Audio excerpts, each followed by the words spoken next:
এবার জেডএসআরএম নির্বাচনের পথে।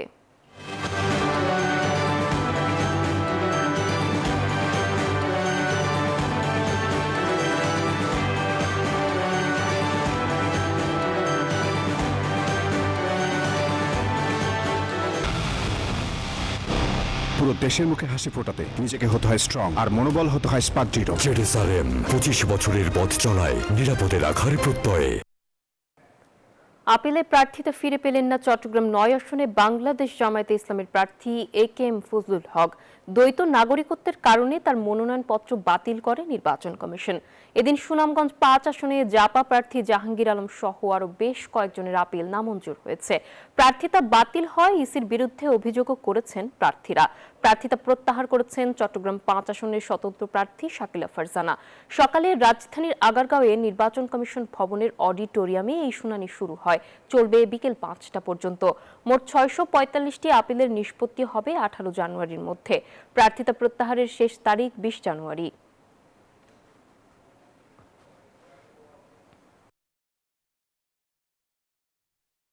আমরা চেষ্টা করেছিলাম রিটার্নিং অফিসারের কাছে বাছাইয়ের দিন ১০ম ব্যক্তিকে হাজিরও করেছিলাম, কিন্তু তারা আমলে নেননি। এটা আমার কাছে অগ্রহণযোগ্য মনে হয়েছে।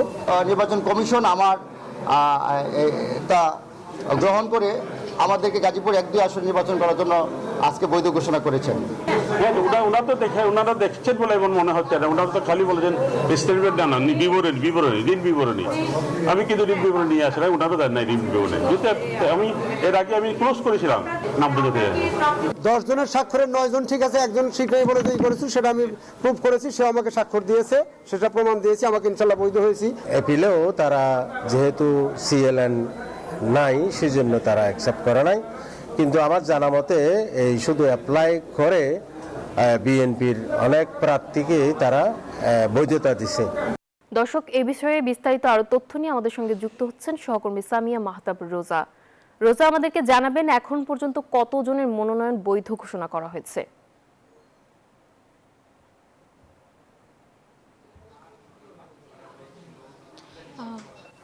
আমি এখন আছি আগারগাঁও নির্বাচন কমিশন ভবনে এবং আজ সকাল 10টা থেকে শুরু হয় এই শুনানিতে।